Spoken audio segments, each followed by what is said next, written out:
बोलिए उमापति महादेव की जय। महाराज आप भी बताने की कृपा करें कि इस संसार को भगवान ने कैसे बनाया है, कैसे इस सृष्टि की रचना की है भगवान ने। मैत्री बोले हे बदर जी महाराज, वैसे ऐसा संसार का कौन सा नियम है जो आपको पता ही ना? आप भी संसार के सारे नियमों को जानते हैं, लेकिन यदि आप हमसे पूछते हैं तो हम आपको बताएंगे। भगवान नारायण ने सर्वप्रथम ब्रह्मा जी से कहा कि सृष्टि की रचना करनी चाहिए। सृष्टि की रचना करने के लिए ब्रह्मा जी तैयार हो गए, संसार को बनाने के लिए ब्रह्मा जी तैयार हो गए। लेकिन अब संसार बने कैसे महाराज? कुछ मटेरियल तो चाहिए कुछ बनाने के लिए। भगवान ने कहा कि आप चिंता मत करो, अपने मन में संकल्प करो, संसार को बनाने में हम आपकी मदद करेंगे। सर्वप्रथम ब्रह्मा जी ने सनक सनंदन सनातन सनत कुमार भगवान के प्रथम अवतार बनाए, चारों भाइयों को बनाया। उन भाइयों के जैसे प्रकट किया, भगवान ब्रह्मा जी ने कहा भैया आप हमारा सृष्टि के रचने में सहयोग करें, इसलिए आपको तैयार किया। चारों भाई बोले महाराज हमें सृष्टि क्यों करनी पड़ेगी? अरे बोले भैया आप बड़े हो जाएंगे तो आपका विवाह होगा, विवाह बाद आपकी संतान होगी, सृष्टि ज्यादा बढ़ जाएगी संख्या, हमारा संसार बनेगा। उन बालकों ने मना कर दिया, नहीं पिताजी हम सृष्टि के चक्कर में पड़ने वाले नहीं हैं, हम केवल भगवान का भजन करेंगे, हरि शरणम हरि शरणम। चारों भाइयों ने मना कर दिया। ब्रह्मा जी को क्रोध आया। मैत्री मुनि बोले बदर जी महाराज जब ब्रह्मा जी को क्रोध आया तो ब्रह्मा जी के भ्रुकुटी से आंख से रुद्र भगवान ने जन्म लिया। बोलिए शंकर भगवान की जय। शंकर भगवान प्रकट हो गए। शंकर भगवान से ब्रह्मा जी ने कहा आप कौन हैं? बोले महाराज हम रुद्र हैं। रुद्र? अच्छा तो आप रुद्र है तो फिर हमारी सृष्टि रचने में सहयोग करें, संसार को बनाने में आप हमारा सहयोग करें महाराज। भगवान शंकर बोले बिल्कुल। बनाया भगवान शंकर ने संसार, तो भूत प्रेत डाकनी पिशाचनी सांप सब बना कर तैयार कर दिए। ब्रह्मा जी बोले भैया रुक जाओ, ऐसी खतरनाक सृष्टि हमें ना बनवानी। अरे हम तो सुंदर सुंदर महात्माओं ब्राह्मणों सुंदर भक्तों सुंदर पुरुषों का बनाना चाहते हैं ताकि संसार में धर्म बना रहे। आप जहरीले नाम बनाकर क्या करेंगे महाराज? भोलेनाथ बोले हम तो सब यही बनता है, आपने आदेश दिया तो हम बनाने लग गए। अगर आपको हमारी सृष्टि पसंद ना आई तो महाराज का ठीक है।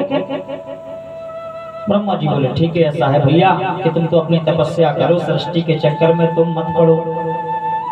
भगवान बोले बाबा तब समाधि में लीन हो गए। ठीक है। अब ब्रह्मा जी ने सारी सृष्टि का विस्तार किया। कमल तंतु से ब्रह्मा जी प्रकट हुए थे नारायण के। क्या हुआ कि ब्रह्मा जी जैसे सृष्टि का ज्यादा विस्तार करने लगे तो दैत्यों की जो माता है ना दिति, उनके एक पुत्र हुए, दो पुत्र, हिरण्याक्ष और हिरण्यकश्यप।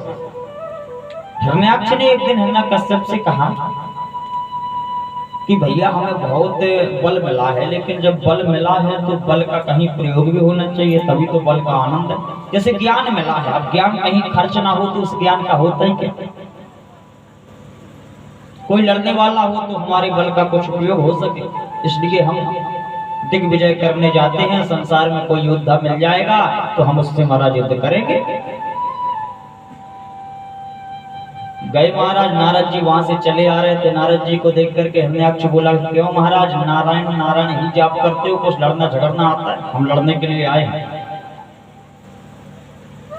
नारद जी बोले नहीं महाराज लड़ना तो आता नहीं, हमने कभी सीखा नहीं, लेकिन लड़ाना जरूर आता, आपको लड़ा सकते।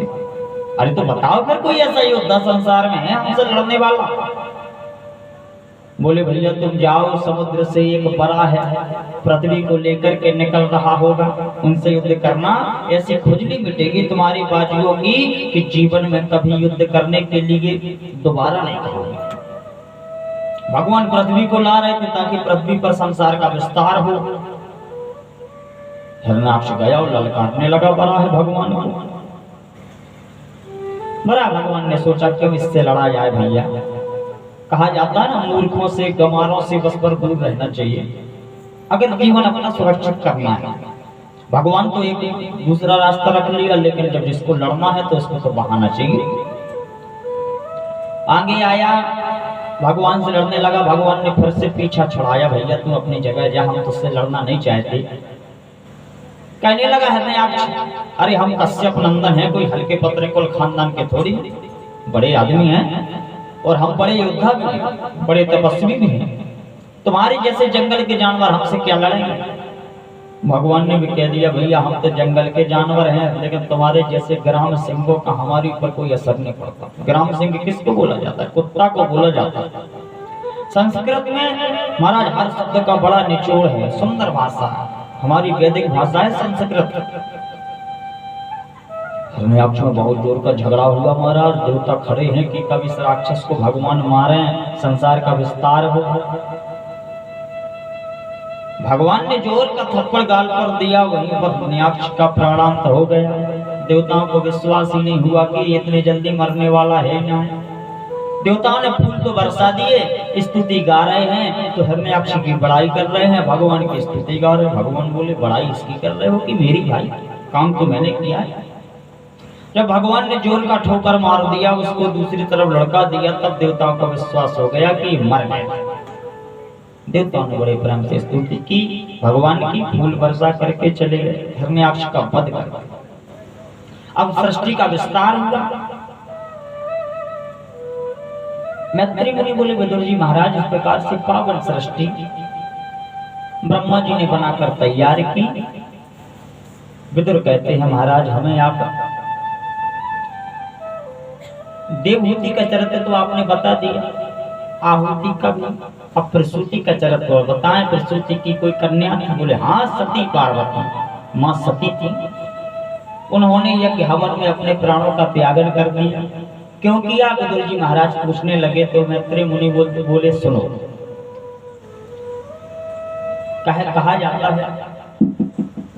कि जब दक्ष प्रजापति को, ब्रह्मा के पुत्र दक्ष प्रजापति को बड़ा अधिकार मिल गया इस संसार में, बड़ा अधिकार कि बड़े अधिकार दक्ष जब पावा, बड़े अधिकार दक्ष जब पावा, अति अभिमान हृदय जब आवा, अति अभिमान हृदय जब आवा, बड़े अधिकार दक्ष जब पावा, अति अभिमान हृदय तब आवा, अति अभिमान हृदय तब आवा। इतना अभिमान आ गया दक्ष को कि अधिकार मिल गया है मुझे। जब ज्यादा अभिमान आ गया, देवताओं को कुछ समझता ही नहीं, अपने आप को ही राजा बना बैठा। अब एक बार उसने समारोह किया अपने यहाँ, राजा है तो सब लोग सम्मान करते हैं।